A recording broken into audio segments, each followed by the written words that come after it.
things that's really interesting to me, and I saw it a lap earlier, is what it might be colour scheme, the apparent difference in front ride height between the Red Bull car and the Team VOC car and Jason Bright. It looks like the gap between the front guard and the wheels is much higher on Jason's car. It might be an illusion, which occasionally you see with the paint schemes, but there's a lot of pitch in that car of Bradley's. It really tips itself rearward, and it's just very, you can see, if you really study the front of both these cars carefully, you can see a different rate with which they longitudinally lay back, pitch to the back of the car, and the ride height gap, the relationship of the front wing to the road between the two of them. So they're set up very differently, and I don't think that's the first time I've really picked it up. It's very noticeable on both those BJR cars. A lot more sort of speed though. If you have a look right now, the front of the 888 car stays there, and that one comes up. Yeah, the air gap under the Team VOC car there at the moment relative, and it's not just happening at the front, it's also squatting a lot in the rear to achieve it. So very different philosophy for some reason between those two teams. Guys, the learning curve for Erebus Motorsport has been pretty close to vertical over time, and at the moment Lee Holdsworth sitting in 15th spot, and that will be their best result of the 5 races so far this season. Ross Stone is in the bunker. Ross, Lee doing the right thing, going well. Yeah, he's actually doing a really good job. It's hard work for him, but he's doing everything he can to get there. We've just got to hang in there until we get an engine upgrade for Perth. So, Ross, happy birthday for earlier in the week, 260. Oh, congratulations. Massive crash. Thanks so much. We're going to have to come back to you there. That's Scott Pye. That's a massive crash. Gone straight ahead at turn 2 and made very, very heavy impact with the outside wall. There's guardrail. Let's listen.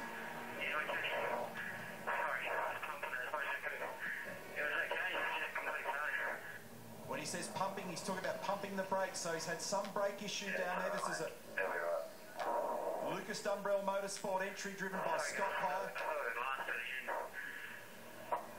That is a massive accident when they go headlong into a wall like that. The forces that go through the chassis are extreme. Fortunately, he's okay. Porsche medical car there with Dr. Carl Lee running over to see Scott's okay. That's very much a straight on. And it's just from the sound of that radio communication, it's been a brake failure of some description. Whether that's a front brake rotor explosion or a hydraulic problem. This is going to be a shot now. You see straight ahead, hasn't retarded at all, and bang in. That's as heavy front impact as we've seen for a long time. Lucky not to flip over here. You watch the force of this impact and what it does to the Ecole Commodore. Nose first, flips right up. And the crowd, understandably, are scared of that one. It's the biggest one that Scott Pye will ever have. And some people just can't watch. It's a nasty image. Here it is again. Listen, just listen.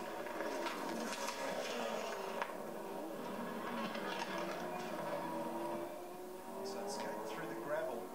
Why it skated through there, we heard Scott say, I was pumping. So it kind of suggests that there's either a suspension or a brake failure. We'll get on top of it. That was David Couchy, the little guy that was in the front of shot in the garage. He's normally the data analysis man at 888, so he's in there helping that team. Look at the images there. I've never seen a car go as high that way. And it basically arrived like that, didn't it? Because when it actually made contact, it was already very nose down. Let's hope Scott's okay. There's the brake master cylinders you can actually see there in that crumple under the bonnet area. So Lucas Dumbrell there, the owner of the team. Paul Morris. Scott's just 23 years of age and his first full-time V8 supercar gig. Yeah, I'm down here with Brendan Hogan. Sorry, mate, Scotty's engineer. Mate, any indications prior to that happening of this may have been going to happen? Any issues, any feedback? Yeah, he said there was a little drama with the brakes going along, but yeah, he said he was pumping it up and it was coming good, and it looks like on the telemetry it's just had like a failure in the front brakes. So just looking at it, mate, it didn't really have much speed. It wasn't a throttle on it with actually no brakes. Yeah, definitely no no-break. All right, mate. And in cases like that, you saw when Scott got out, he had that device around his back of his neck there, attached to his helmet, which is a hands device or FHR, frontal head restraint. Great device in instances like that. It's the acceleration that the driver experiences, and with the extra weight of the helmet on his neck. Let's just have a quiet look at this again.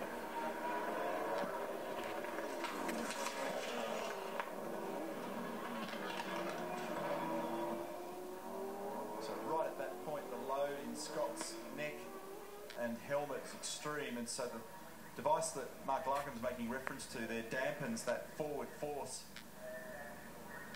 and protects him, together with the 6-point harness and the FIA-approved seat that the drivers are in. Collapsible steering column for car of the future as well also helps to protect the drivers. So they're encased in something of a safety cell.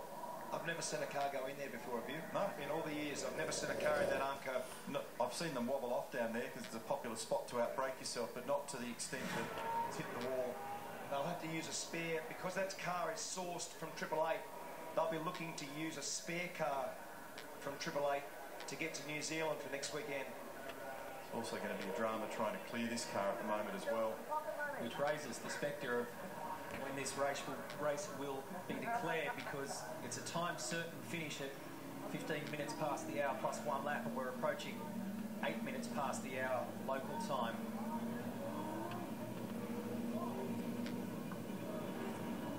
But the good news is, of course, is that Scott is out of the car, and you just know with impacts of that magnitude.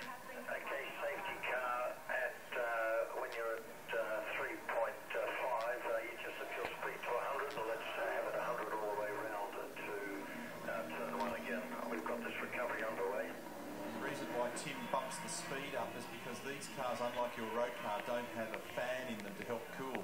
Yesterday, for example, at that restart where the cars were down around 60 kilometres an hour, almost universally down the pit lane there was a cry about the engine temperature, because the water temperature goes off the scale without the airflow through the front of the car.